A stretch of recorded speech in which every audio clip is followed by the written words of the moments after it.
नमस्कार, जय हिंद दोस्तों।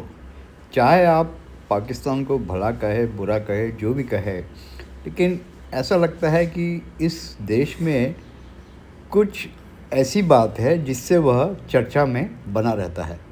अब देखिए ना, यहाँ के जो फेक मार्शल, मेरा मतलब फील्ड मार्शल जनाब आसिफ मुनीर की बात है, उनकी और ट्रम्प के बीच की दोस्ती के किस्से तो काफ़ी ज़्यादा चर्चा में आ चुके हैं। और आसिफ मुनीर जो है इसका पूरा पूरा फ़ायदा उठा रहे हैं। See that is the difference a leader can make for इस कंट्री और फॉर जियो पॉलिटिक्स। यदि सिर्फ शहबाज शरीफ होते वहाँ पर तो ये काम पाकिस्तान शायद नहीं कर पाता, पर the man behind this whole game is definitely Asif Munir. तो आसिफ मुनीर जो है उसका मेन मकसद जो है दैट इज़ इंडिया। वो इंडिया को टारगेट करेगा आगे या पीछे, और इसके लिए उसको जो है ट्रम्प का पूरा साथ मिल रहा है। Now Pakistan is known for its duplicity. वो ना तो ईरान का सगा है, ना अमेरिका का सगा है, ना किसी और का सगा है।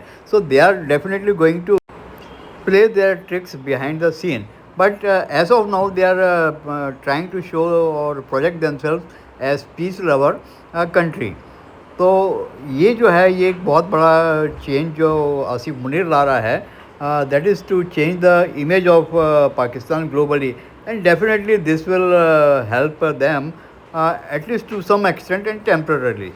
तो ये जो जेडी वैंस, जैरेड कुशनर और विटकॉफ की जो और साथ में जो इरानियन डेलीगेशन जो पाकिस्तान में इस्लामाबाद में आ रहा है, इस टॉक का नाम जो है इस्लामाबाद टॉक्स रखा गया है।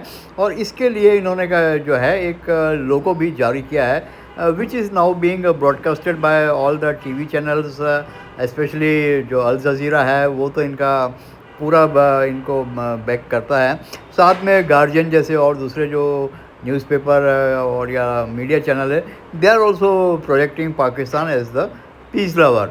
सो एक फ़ायदा तो जो पाकिस्तान को मिलेगा कि वो जो उसके जो ग्लोबल इमेज है that will improve to some extent. इसके अलावा Pakistan is trying to play another big game that is to showcase itself as the leader of the Islamic उम्मा।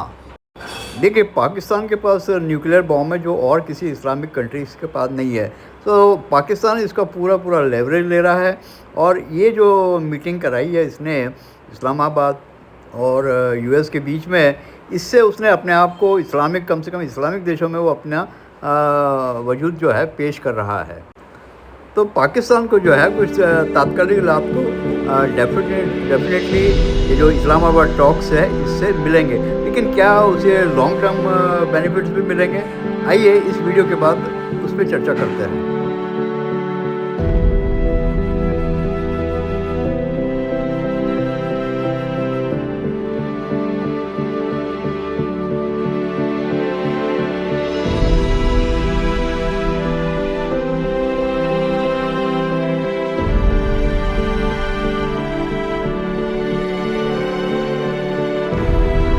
अब मज़ेदार बात ये भी है कि जो पाकिस्तान जो है वह उसने सऊदी अरब के साथ डिफेंस पैक्ट करके रखा है। अमेरिका और चीन के साथ वो दोनों को बड़े आराम से अपने स्किल के द्वारा अपनी तरफ उसने करके रखा है। और मज़ेदार बात यह है कि ईरान को भी उसने किसी तरह जो है अपने पक्ष में ले लिया है, तभी तो जो है इरानियन डेलीगेशन जो है इस्लामाबाद आ रहा है। बट सूनर और later they are going to ditch everyone, that is for sure. मज़ेदार बात यह है कि इस जो वार्ता है इसमें अमेरिका का बहुत बड़ा स्टेक्स है, क्योंकि ट्रम्प का पूरा पॉलिटिकल कैरियर और जो रिपब्लिकन्स है उनका जो पॉलिटिकल फ्यूचर है वह इस टॉक्स के ऊपर है, क्योंकि नवंबर में उनके मिड टर्म इलेक्शंस हैं, that is also factor. Plus जो है अगला प्रेसिडेंशियल जो इलेक्शन है जिसमें कि जेडी वैंस और स्टेट सेक्रेटरी मार्को रूबियो दोनों का कैंडिडेट होने की अब पूरी संभावना है। तो अमेरिका के पास और कोई दूसरा चारा नहीं है सिवाय इसके कि वो पाकिस्तान की मदद ले, क्योंकि जो है it cannot talk directly with Iran, और साथ ही में जो है इजराइल भी जो है उसकी कुछ खास मदद नहीं कर सकता। देखिए अमेरिका के वाइस प्रेसिडेंट जेडी वैंस ने पाकिस्तान यात्रा शुरू करने से पहले क्या कहा? We're looking forward to the negotiation. I think it's going to be positive. We'll, of course, see, as the President of the United States said, if the Iranians are willing to negotiate in good faith, we're certainly willing to extend the open hand. If they're going to try to play us, then they're going to find that the negotiating team is not that receptive. So we're going to try to have a positive negotiation. The President has gave us some pretty clear guidelines, and we're going to see. अब यहाँ पर एक और interesting बात जो हो रही है वह यह है कि JD Vance has taken the lead during this Iran war and as a peace जो है सेटलर, क्योंकि JD Vance and some other senators they were not in favour of attacking Iran, though President Trump जो है उन्होंने उसको तब उतना तवज्जो नहीं दिया, लेकिन बाद में जो है उन्होंने इसलिए ईरान पे अटैक भी किया, लेकिन बाद में उनको समझ में आया that he has done some mistake, क्योंकि वहाँ पर जो है अमेरिका में इन्फ्लेशन एकदम से राइज़ होने लगा, आपका गैस प्राइस जो है 4, साढ़े 4, $5 तक भी पहुँच गई। तो जो है that's why President Trump has favoured now JD Vance to lead the talks between Iran and US. और इस प्रकार से जो है आप देखेंगे कि Marco Rubio is not seen anywhere during this talks और ड्यूरिंग दिस होल एपिसोड्स। तो अमेरिका की अंदरूनी राजनीति में के हिसाब से भी ये जो इस्लामाबाद टॉक्स है दे आर वेरी इंपॉर्टेंट। यहाँ पर जो है न सिर्फ ट्रंप का कैरियर दांव पर लगा है, पर जो जेडी वैंस और मार्को रूबियो है इनका जो कंपटीशन जो इनका चलता रहता है, इसके हिसाब से भी यह जो है इस्लामाबाद टॉक्स थोड़ी इंपॉर्टेंट हो गई है। And now this has become as a prestige point for Vice President JD Vance. इसके अलावा और भी जो आप देखें तो पाकिस्तान के जो रिटायर्ड जितने भी जनरल्स मिलिट्री वाले हैं और जो भी बड़े बिजनेसमैन हैं, they all have huge properties and assets in UAE यानी कि दुबई वगैरह में इनके काफ़ी एसेट्स है। तो यदि ईरान अटैक करता है दुबई पे, और काफ़ी अटैक हो भी रहा है, और वहाँ पे जो रियल इस्टेट्स के जो प्राइजेस है they are already down by 10-15% percentage, as well as hotels खाली जा रही है, रियल इस्टेट में जो बिजनेस चलता है that is down by more than half. तो Dubai is getting hardest hit by this Iran US war.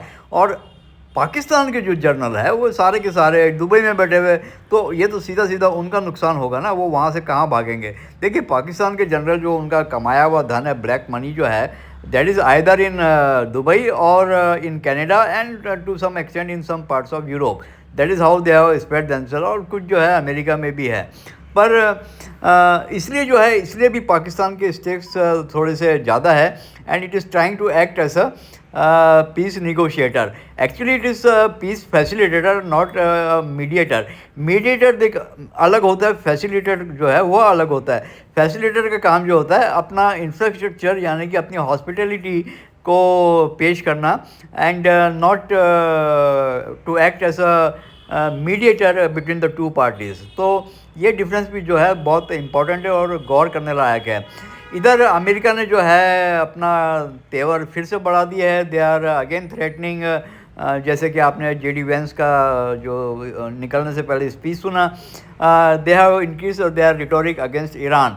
Iran भी जो है उनके अगेंस्ट में जो है बोल रहा है। इजराइल जो है लेबनान के ऊपर अटैक किए जा रहा है। ईरान भी जो है सऊदी के ऊपर ही अभी 2-3 दिन पहले एक मेजर जो ऑयल फैसिलिटी है जिसकी मीडिया में काफ़ी चर्चा नहीं हो रही है उसके ऊपर अटैक किया है। They have also identified various bridges in the middle east that they can target.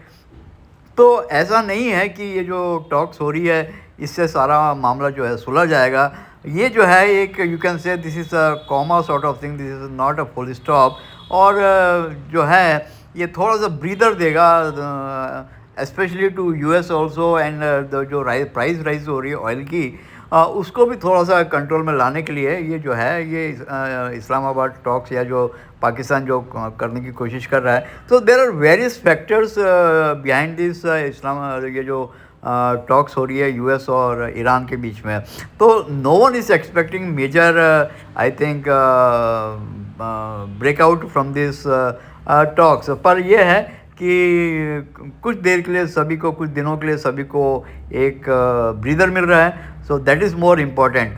इधर जो है इज़राइल ने जो है लेबनान के ऊपर अपने अटैक्स बढ़ा दिया है, लेकिन फिर बाद में ट्रम्प के कहने पर I think they have again offered Lebanon to have a direct talk with them. तो this is also very interesting because Israel जो है वो they are not in the what you say they don't think that this is the right moment for them to stop the war because उनके लिए this is an existential question। यदि Iran nuclear वार बना लेता है, nuclear weapons बना लेता है, so the biggest threat is for Israel. तो इज़राइल तो चाहता है कि जब तक ईरान के पूरे न्यूक्लियर वेपन्स ख़त्म नहीं हो, they are going to continue the war. In fact Trump ने भी यही बात जो है अमेरिका में दोहराई है, जहाँ पे उन्होंने कहा है कि our main aim is to destroy the nuclear weapons of Iran. तो ईरान जो है वो इतनी जल्दी तो मानने वाला नहीं है, और ये जो टॉक्स है इसमें जो है आई डोंट थिंक इसका कुछ मेजर आउटकम निकलेगा। पर साथ में आप ये भी देखिए कि ईरान ने जो है स्ट्रेट ऑफ हॉर्मुज़ के ऊपर अपना दावा और बढ़ा दिया है, and they say that now they will be taking tolls from every ship that will pass from the straight of Hormuz. तो ये भी जो है एक बहुत बड़ा व्हाट यू से इस पॉइंट जहाँ पर दोनों देश US and Iran are at loggerheads, क्योंकि Iran America can never allow Iran to take a hold of Strait of Hormuz.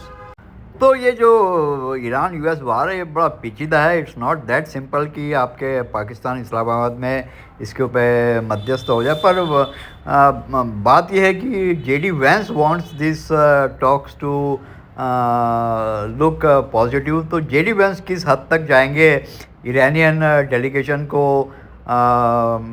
Convince करने के लिए, और उनको to get some points that can be projected with the media so that उनके points बढ़े।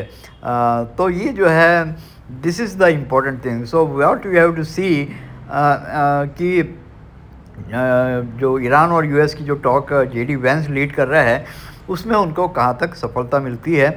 और मेरे ख्याल से जो है इससे ये भी पता चलेगा कि ईरान कितना झुकने को तैयार है। तो जो आउटकम निकलेगा वो थोड़ा बहुत यहीं इसी के आसपास निकलेगा, यानी कि थोड़ा सा जो है ईरान झुक सकता है, थोड़ा सा अमेरिका भी फ्लेक्सिबल रहेगा, और ये लोग जो है कुछ एक दो पॉइंट निकाल के अपने आप को इस टॉक्स को जो है सक्सेसफुल घोषित करेंगे। We don't think there will be anything more substantial out of it, लेकिन साथ में जो है पाकिस्तान की धज्जियाँ ज़रूर उड़ेगी, इसमें कोई शक नहीं, क्योंकि सूनर और later both Iran as well as US will understand the double game that is being played by Pakistan.